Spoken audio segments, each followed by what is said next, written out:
Hi, everybody, and welcome to Communicate to Lead Virtual Leadership Conference. This has been an amazing opportunity to engage with great industry leaders, and I hope that you all have been enjoying your time here at the conference. So today we have another great industry leader, Martita. Thank you so much for being here. How are you? I'm great, Charlie. Thank you so much for having me. Yay, wonderful. You look beautiful. Thank you. You do too. So- I'm, oh, I thank mean, you. look, you really do. You just glow. Thank you. So, before we get started, if you could please tell everybody who you are and what you do within your organization. Okay, awesome. My name is Martita Claiborne-Robbins, and I'm an educator. I am now in a new role. I'm working with a virtual middle school based in the Louisville, Texas area. But in my previous role, I was in a brick and mortar school. I was able to serve as a teacher leader in the role of mentor teacher or lead teacher.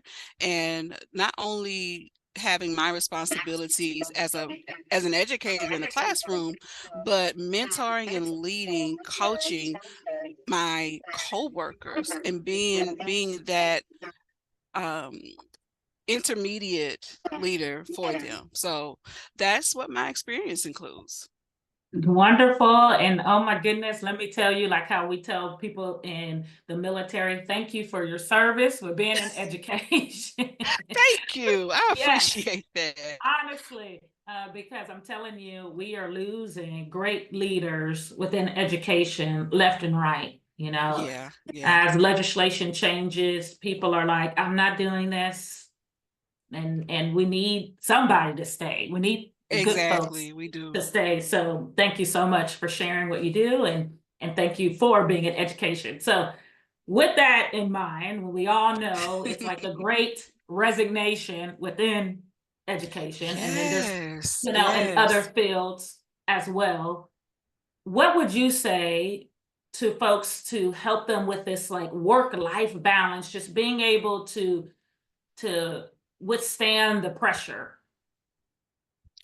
That is a great question, Charlie. I know, speaking from my experience, that it can feel overwhelming to divide our time because we have so many things clawing for our attention. When we're at home, we want to be present, but Mhm. that thing from work is top of mind. And then when we're at work, we're thinking about things that need to take place within the home, within the family, our key relationships and friendships, and we are at work, so we should be focusing on work. So what I try to do and try to teach to others is work-life integration. When I think about balance, I think about everything being equal in all areas. And let's just face it, if you're giving 40 hours, 50 hours, 60 hours at the job, you're not capable of giving that much time to the family, to the home, right?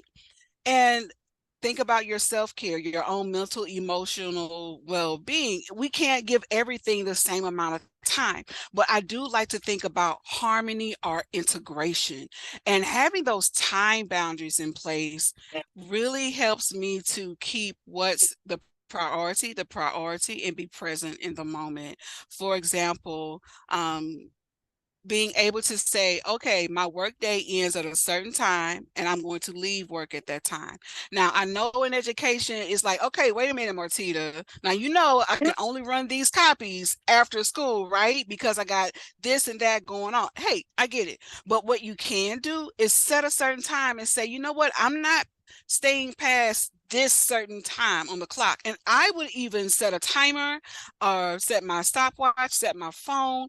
And when that goes off, okay, I'm done. I am clocked out. Whatever didn't get done needs to be moved to a different day because I cannot stay there in that building that much longer. Okay. So, number one, figure out how much time you will allow for certain activities and tasks, incorporating those time boundaries. Number two, making sure that I do have myself on my calendar. And what I mean by that is scheduling the time that I need for working out, shopping for food, because hello, we got to eat. Right? I've never heard anyone say, oh, I'll just skip eating for the sake of not having time. No, we make the time for that. So I know that I need to plan to go to the store or order the groceries, pick them up, get them prepared for the week. Then there's also thinking about how can I delegate? What's on my plate that I don't necessarily have to do, whether it's for home or work, so that I can empower someone else to utilize their skills in those areas, work in their strengths, and I work in my strengths and take care of the things that only I can do. So those are some things that I've been able to implement to help me have that work-life integration, to help things be a little bit more harmonious, making sure that I do have that time for myself. And I know I mentioned like going to the store or working out, but I mean, there's so much more, like going to therapy, getting your hair done, getting your nails done, making sure that you have something clean to wear. Like these are essential things. Having that downtime, having time with my significant other and my family. I don't have kids, but I do have a fur baby, and she only wants 5 minutes, and she's good. I can give her five. My husband and I can sit back and watch a movie, and I'm not also on the laptop, because I want whoever I'm around to be in tune with. I'm present and I'm there with them. I'm not scrolling. I'm not working. I am with you, and we're doing whatever the activity is. So that's what I have learned to do for my work-life integration, for that harmony, and realizing that it's okay if things don't look the way I have them in my calendar. It's okay if something gets canceled or moved. It's not the end of the world. Learning to go with the flow and breathe, learning to take that opportunity as, you know what, I'm glad that thing happened that I don't have to do, or that it's going to be a different day, and just realizing this is a sign that I needed this break. How can I best use this time to take care of me? And so those are some things, Charlie, that I do. Those are strategies. Like, and those are things that people can implement right now. Honestly, when you said get a timer. I'm addicted to the one on my phone because even Yeah. sometimes doing leisure activities, sometimes you can get caught up on social media scrolling for far too long. But if you set a Yep. timer, even Yep. for some of those brain breaks. Sometimes you just need a brain Yep. break. And I really like that idea that you shared of, hey, set a timer and determine how much time are you going to give yourself to do X? How much time are you going to give yourself to do Y? And once that Mm-hmm. timer goes off, you're done That's and move it. on. No, That's I it. think you shared a lot of great strategies. And what's the fur baby's name? Her name is Coco. She's a Okay, calico. okay. I had a feeling you were going to have a good name for your fur baby. I said, with the glasses and the jewelry, you are gorgeous. I'm like, okay, what's this fur baby's name? Okay, Coco. That's a good Yes. one. So something that you kind of actually alluded to or mentioned was that Mm-hmm. idea of delegation and empowerment. And I know sometimes as leaders, we have a hard time delegating the work and helping others feel Yeah. empowered to take on some of this work. So, what are some things that you say about delegation empowerment? What are some strategies that you've seen work well, or things that you do? Okay. So, again, thinking about being in the school system, we know that especially in the secondary realm, we are experts in our content. We like, you come to me about English, literature, reading intervention. You come to me with things dealing with that, I'm your girl. You come to me about anything dealing with the library, again, master's in library science. So I'm your girl. But science, not so much. Math, no ma'am. Um, so what we have to realize is that, okay, if I know what I'm great at, but there's something that I need assistance with, who can I turn to? So sometimes, and like I said, being in that librarian role, or being in that teacher leader role, I realized that even if the content area wasn't my niche, I knew what good teaching was. I knew what education was. I knew how to find resources and examples. I knew how to support others. And oftentimes people will come to you when you are that resource, when you have the answer. And speaking from a librarian standpoint, you know, we are the original Google. Hello. So what we have to learn is, okay, if I continue to always answer the question, if I continue to always provide this assistance, what does this person learn? Well, this person learns to come to me because I have the answer. So instead, what I had to do was teach these people how I got the answer. Where did I go? Because I just didn't have it. I'm not a walking encyclopedia. I'm not a walking search engine, but I know how to use those things. I know where to go to find the answer, or I know who to call. So it took for me realizing, you know what, I got other things to do. This is a distraction. How can I empower this person to be more resourceful so that they can get what they need without circumventing to me? And they can get to it more quickly because they're not waiting on me. That is powerful. We know that knowledge is power, right? How can you teach somebody else how to do something? And it's not saying that I didn't want to or that you may not want to, but again, how can we show other people that there is a different way to get the solution? And then another thing I realized was I don't have to respond in the moment that they place the query. And what that means is if they are calling or emailing, hey, I need this, can you help me with that? Don't respond right then. If a person, and I'm not saying that to be mean, but hear me out. If a person has to wait on the answer, they will look for ways to figure it out. Oh, well, I know she's busy. So instead of me just sitting on my hands, I am going to be more proactive.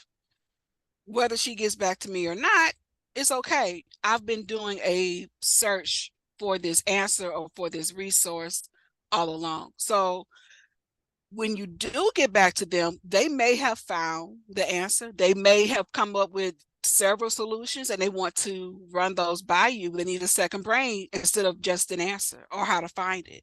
So it's okay if you get the query or the question and the world won't fall apart. Nothing's going to explode. But we have to teach ourselves with the world we live in. There's so many dings and pings and buzzes.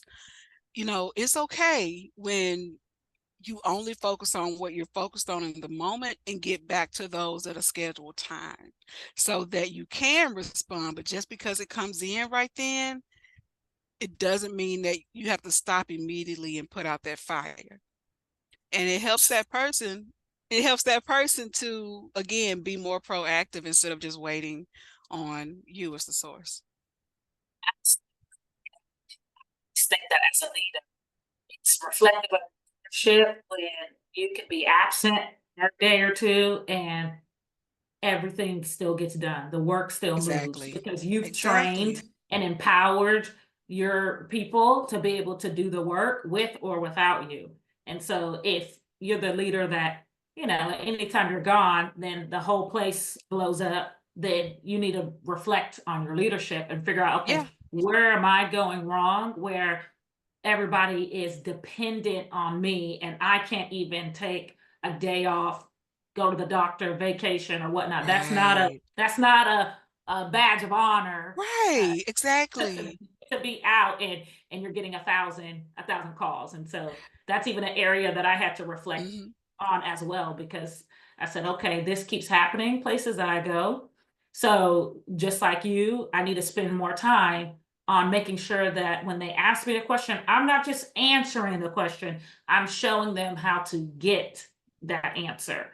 So that Exactly. way, if they need something and I'm not there, or like you said, I need to take a pause, they're not sitting on their hands or freaking out. So I commend you on already being able to have that skill, because I know that that's one for leaders that's difficult.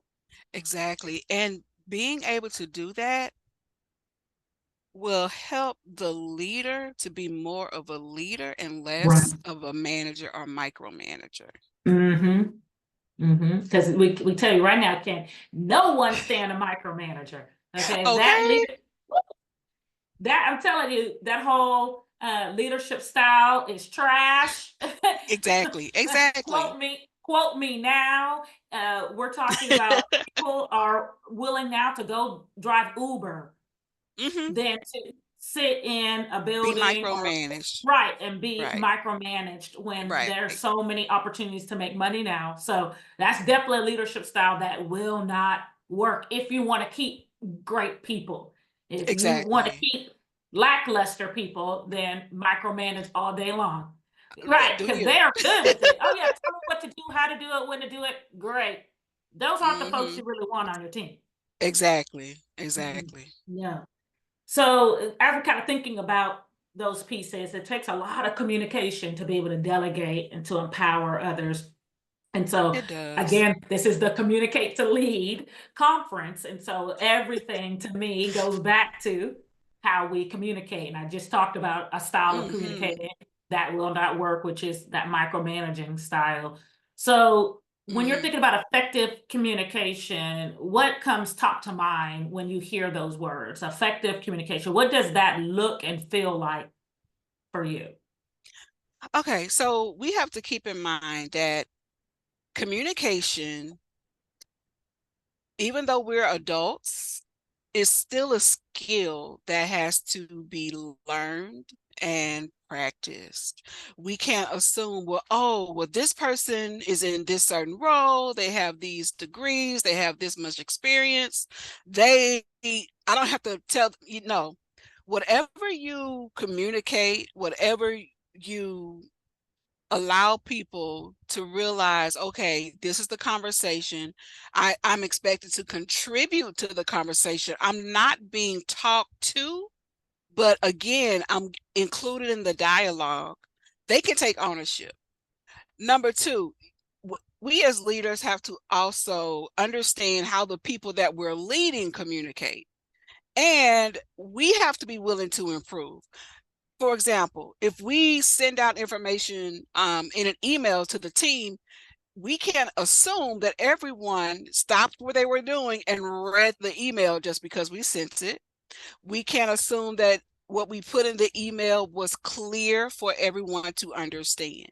So it takes follow up. It takes addressing questions and concerns. It takes sometimes slowing down and having someone else look over something before we send it out to make sure we have covered the bases. And even then, we have to be proficient at communicating to our team that, you know what, if it's not clear, come to me.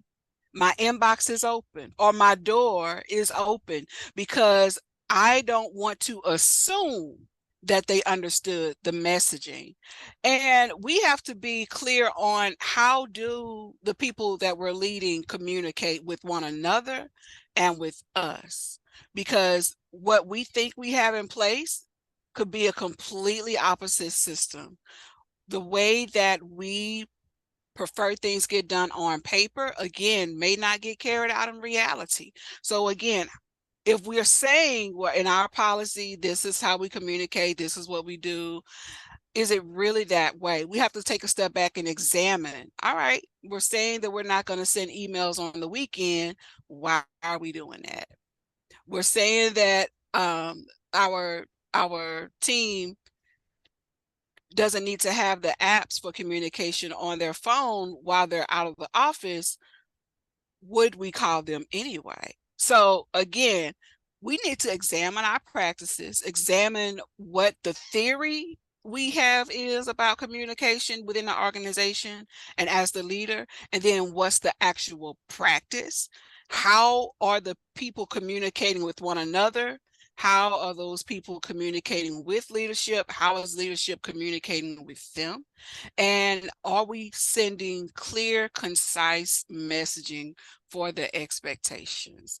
And are we modeling that? If we're saying, well, we want everyone on the team to be better at communicating, are we showing how we're growing? Because we can't assume that as the leader, we have arrived, that we're the example, but we want to show, you know what? I'm still learning. I'm wanting to improve, and this is how. And getting to know the people that we lead can definitely improve how we communicate. I've worked in placements where leadership, you know, they did not communicate well. Were they sending out communication? Yes. Were they using the apps that were available? Of course. But was it always clear? Was it always understood? Was it timely, or was it last minute? Because that can make a difference. So again, it takes so much from the leader's perspective, but it's worth it if you want to lead well. That's right. In conclusion, schedule, send, people. Schedule, That part. send. Right? Oh my goodness. That should just be the tagline for Charlie and Martita's conversation today. Schedule, send. No, but honestly, because we have to communicate clearly and concisely, but most importantly, respectfully. And so I make that schedule Exactly. send joke, but it represents so much more than just the fact that I'm sending this email during my employee or teammate or coworker or whatnot's off time. I want to respect their time enough that I don't want their phone to go off and ding, because I know that they're probably going to immediately go look at it. And so I'm going to wait Right. and schedule it where maybe I can't wait to send it because I got to get it off my chest, but they don't have to get it right now. You can put on there, Right. please make sure this doesn't go to Martita's inbox until 8 a.m. Monday morning, or whatnot. But it's just in general, just communicating with respect. And with that part being said about communicating with respect, we can't assume that just because a person is a certain age group or demographic that they communicate a certain way. For Mm-hmm. example, a Gen Z employee may prefer a handwritten note. Mm-hmm. A employee who considers himself or herself a boomer may prefer a text message. Don't assume that the millennial is going to check his email when he first wakes up. I mean, we have to come out of the stereotypes and really know who we're leading and communicate with them in the way they prefer. And if we offer people options, we may realize, okay, a text, an email, a message on Slack, these are all things we're using, but we need to know, okay, I know if I send this Slack, these people aren't going to get it until whatever time in the day. If I send an email, this person is going to look at it right away, but this part of the team may need a couple of hours because they're in the middle of something else. So we have to realize, okay, just because I sent it, they got it. Yeah, but when? Or do we know how these people communicate and how they prefer that we communicate with them? Absolutely. And that goes back to building relationships. You won't know how your folks communicate until Yep. you actually take time to get to know them, slow down. I tell people slow Yep. down to go fast. And Yes, so to do exactly. that, you need to get to know one another, learn what they like, what they don't like, what's their family structure, because then you can make some healthy decisions as you're getting to know folks and just completely asking them sometimes, hey, how do you like doing this? What makes you feel respected? How are ways that I can show that I value you? Ask those Exactly. questions, do that Ask it. heavy work up Ask front. it. Yeah, ask it and it'll make leadership a lot smoother because you'll know who you're working with or Mm-hmm. for or serving, and it makes a world of a difference. But when we're just trying to lead blind, when we're It we're doesn't just work.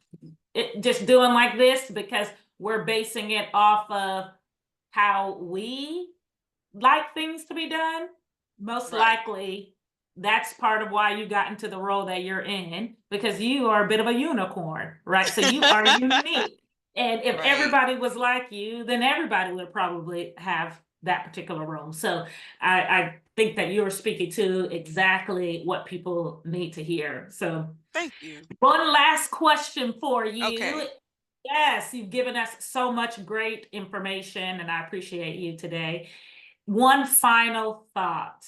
If you could share one last piece of advice for Hmm. someone who is a potential emerging leader or that leader that is in that role right now, what one piece of advice would you give them to be successful? Okay. The advice I would give is the advice that I had to learn, and that is Don't question your ability or your capability. You are in this role or in this room for a reason. And I say that because I was granted the opportunity to lead teachers who were colleagues, some who had even taught me when I was a student at that same school, after I had been teaching for 3 years. And I applied, interviewed, and received the role. So don't doubt your ability or your capability. Imposter syndrome is real, but find a way to work through it. And you don't have to have it all figured out just because you have the role, the position, the title. Be willing to learn and continue to learn along the way, especially learning about who you're with and who's around you, um, as a leader, and who's leading you. Be willing to accept mentorship, because again, just because you're in this position or because you are reaching for this position doesn't mean that you automatically have all the answers, have it all together. When a person is willing to continue to learn, um, it helps them to continue to gain perspective and to be more effective as a leader. And on that other side of the coin, if you are an emerging leader or you're a leader and you're going for a different role, be willing to give yourself grace and time to grow into it. You don't just, again, we don't just get these positions and ta-da, we arrive. We have to grow and be groomed. So be coachable. Be coachable. And if you find yourself having issues within the role, sometimes it is a you problem, and you have to be willing to accept that and be coachable and do what you need to do to turn things around, starting with yourself. And then that way you're no longer wondering, well, why is it every team I lead, da, da, da, what's the common denominator? So those are some parting words I want to leave our audience with. Rome wasn't built in a day, as the expression goes. Neither are leaders. Give yourself time. And my last tip is, think about who can you reach back and pull up. Who is going to be able to lead alongside you, that you see their potential, and whether they're thinking about it or not, you may be the one to spark their interest. As leaders, we're often role models, whether we choose to be or not. We're often mentors from afar without even realizing it. So who can you reach back and pull up and bring along beside you, so that they can receive that insight and that experience, and find out if leadership is something that they need to keep their eyes on as well. Absolutely. I'm like, yeah. So many great pieces of advice. I really hope that our audience has really taken the time to get to hear all of the wonderful insights and strategies and tips that you shared today. I know that I have learned something just in talk with you today, just some key reminders that I have to tell myself. So I want to thank you so much for coming on the Communicate to Lead Virtual Leadership Conference today. Thank you, thank you, thank you for being here. You're most welcome, and thank you for having me. I have enjoyed our conversation, and I can't wait to meet so many of the others who are here at this conference. Wonderful. So if people want to connect with you more, please share with us, how can we connect with you? Okay, well, I am Martita Robbins on all major social media platforms. You can find me on LinkedIn, whatever your preferences are. I know that LinkedIn is where most of us are probably hanging out at our virtual water cooler, but I'm also on Facebook and Instagram. I utilize those about as much as I use LinkedIn. I also have my own website and blog. Outside of being an educator, I work with women, millennials, career professionals who want to navigate through this season of life. I call it midlife. We want to do it with less stress and more joy. So you can check out my resources on my blog and my website. I even have a free resource available for all you wonderful leaders attending today. So be sure to get get your free access to that as well. You'll be getting the link from Charlie if you haven't gotten it already. And I'm just excited to see so many of us do what we love and lead people in the process. Absolutely perfect. Thank you so much and have a wonderful day. Thank you all again for attending Communicate to Lead virtual conference. Bye-bye.